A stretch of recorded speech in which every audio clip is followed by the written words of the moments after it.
ये क्लास 9 के सर्कल का एक क्वेश्चन है। आइए देखते हैं क्या पूछा जा रहा है और कैसे बनाएंगे। बोलता है एबीसीडी एक साइक्लिक क्वाड्रिलैटरल है। एबीसीडी साइक्लिक क्वाड्रिलैटरल का क्या मतलब है? एक ऐसा क्वाड्रिलैटरल जिसके वर्टिसेस सर्कल के सर्कमफेरेंस पे होते हैं। कोई भी ऐसा चतुर्भुज जिसके चारों वर्टेक्स सर्कल के सर्कमफेरेंस पे होंगे वो साइक्लिक क्वाड्रिलैटरल कहलाएगा। जैसे देखिए ये जो है ये साइक्लिक क्वाड्रिलैटरल मैं बना रहा हूं, ये है ना।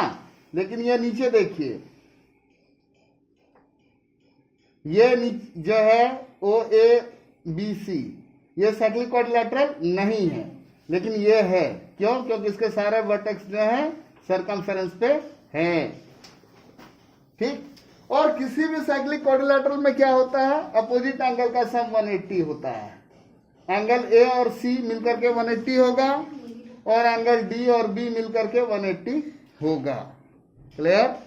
कोई दिक्कत नहीं। और एक और चीज होता है नियम। क्या नियम होता है? कि किसी भी सर्कल में उसका जो डायमीटर है वो सर्कमफेरेंस के किसी भी पॉइंट पे 90 डिग्री का एंगल बनाता है। अगर यहां पर ए ओ बी डायमीटर है तो ये जो डी पर बन रहा है ये एंगल 90 डिग्री का होगा। ये बात आपको ध्यान में रखना चाहिए। तो अगर आप इतनी बातों को ध्यान में रखते हैं तो आपसे ये क्वेश्चन आराम से बन जाएगा। आइए देखते हैं कैसे।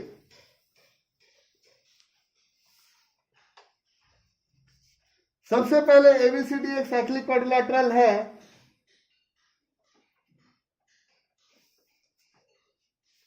ABCD is a cyclic chord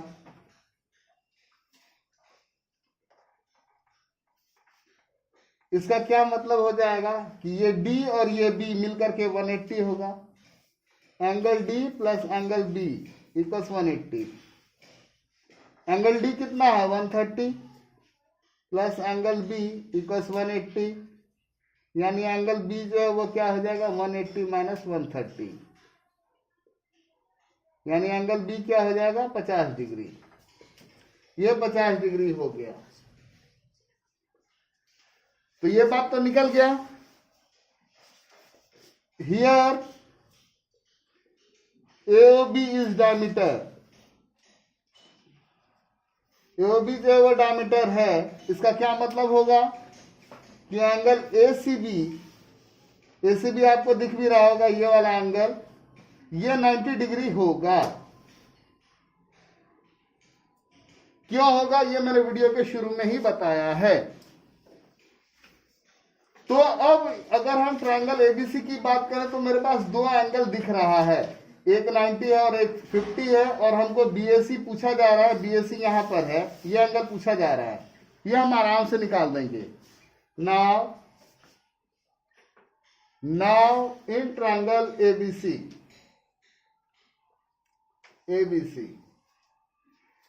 में एंगल एबीसी, एंगल एसीबी और प्लस एंगल बीएसी मिलकर के 180 डिग्री होगा। क्यों होगा? एंगल सम प्रॉपर्टी से किसी भी त्रिभुज के तीनों कोनों का योग 180 डिग्री होता है, इसलिए एंगल एबीसी कितना है? 50 डिग्री। एंगल एसीबी कितना है? 90 डिग्री।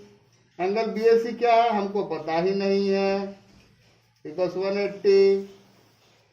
ये हो गया 140 plus angle BAC equals 180 degree. Angle BAC क्या हो गया?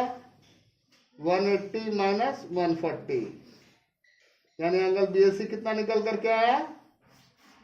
बीएसी की वैल्यू कितनी निकल करके आई? 40 डिग्री। तो इस तरीके से ये क्वेश्चन बन गया। चलिए अब फिर थोड़ी देर में दूसरा क्वेश्चन करते हैं।